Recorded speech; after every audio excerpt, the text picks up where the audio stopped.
McCain's mother.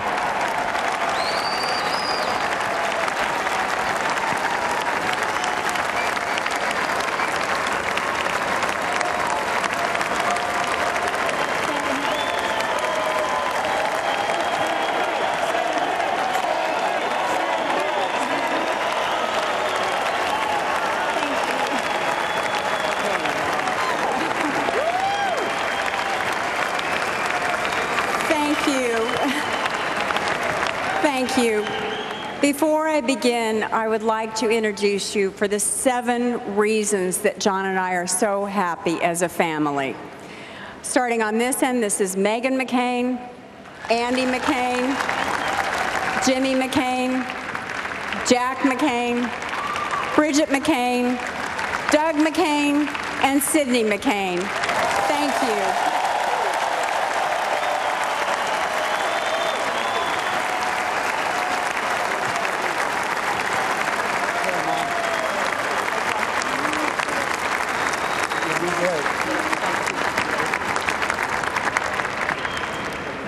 John and I are so pleased and so happy to have them here with us tonight. Nothing has made me happier or more fulfilled in my life than being a mother. But while John and I take great joy in having been able to spend time together this week as a family, our hearts go out to the thousands of families who have had to leave their homes once again due to devastating weather. It's not in our natural instinct to rally them, to lift them up with our prayers, to come to their aid. It's also our duty as a country. That duty is what brings me before you tonight, and it's a much larger, more important than John or me or any of us. It's the work of this great country calling us together, and there's no greater duty than that. No more essential task for our generation right now. That's been very much on my mind these last few months as I've traveled our country. Each day, after the bands packed up and the speeches were done and the camera lights darkened, I always came back to how blessed and honored I was to be a part of our national conversation. And in these times when so many of our fellow Americans face difficult situations, what I saw moved me deeply. Families worried about losing their homes, towns deserted by industries once at their center, mothers with no choice but to send their children to unsafe and underperforming schools. But I have also seen the resilience of the American people. I've heard stirring stories of neighbor helping neighbor, cities on one end of the country offering help to fellow citizens on the other. Despite our challenges, our hearts are still alive with hope and belief in the individual ability to make things right, if only the federal government would get itself under control and out of our way.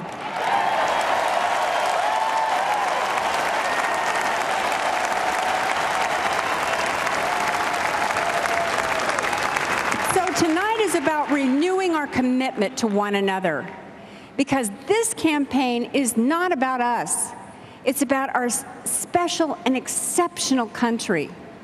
And this convention celebrates a special and exceptional Republican Party. The hand we feel on our shoulder belongs to Abraham Lincoln. Our country was born again. Our country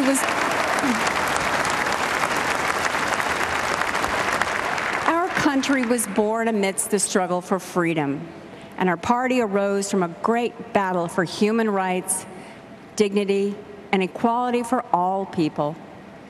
We give way to no one and no other party in that cause.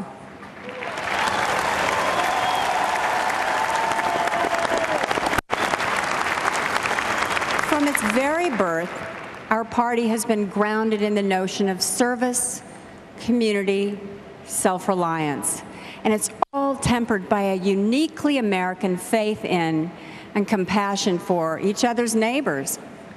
A helping hand and friendly support has always been our way, It's no surprise that Americans are the most generous people in history.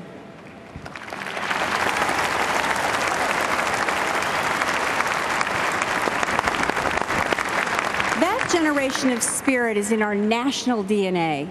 It's our way of doing things. It's how we view the world. I was taught that Americans can look at the world and ask either, what do other countries think of us? Or we can look at ourselves and ask, what would our forefathers make of us? And what will our children say of us? That's a big challenge. In living up to it, we know the security and the prosperity of our nation is about a lot more than politics. It also depends on a personal commitment, a sense of history, and a clear view of the future. I know of no one who better defines how to do that, whose life is a better example of how to go about that than the man I love, whom I've shared almost 30 years of my life, my husband, John McCain.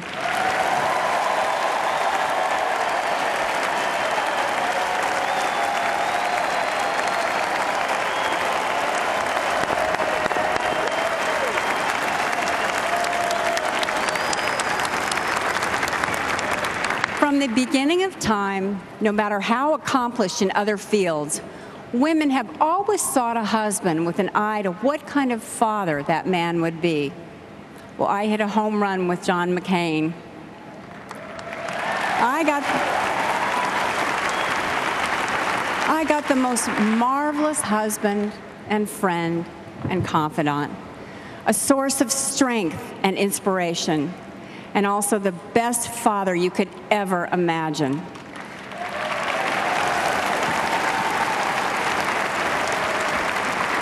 In that most sacred role, he brought to our children his great personal character, his lifelong example of honesty, and his steadfast devotion to honor.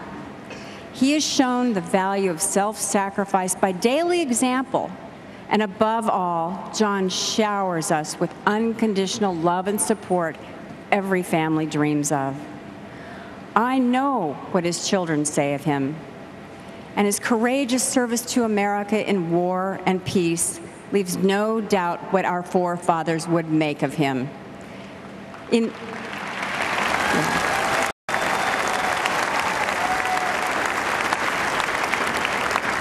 It's these virtues of character that led him to this campaign, to this moment. John McCain is a steadfast man who will not break with our heritage, no matter how demanding or dangerous the challenges at home or abroad. And let's not be confused. These are perilous times, not just for America, but for freedom itself. It's going to take someone of unusual strength and character, someone exactly like my husband, to lead us through the reefs and currents that lie ahead. I know John. You can trust his hand at the wheel. But you know something? What I've always thought, it's a good idea to have a woman's hand on the wheel as well.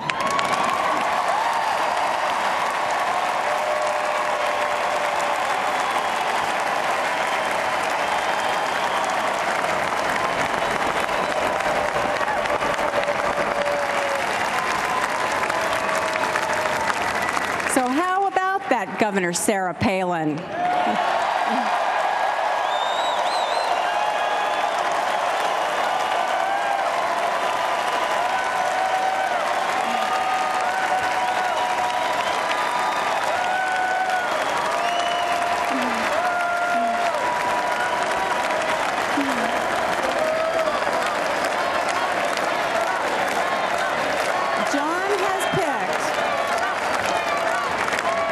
John has picked a reform-minded, hockey-momming, basketball shooting, moose hunting, salmon fishing, pistol packing mother of 5 for vice president.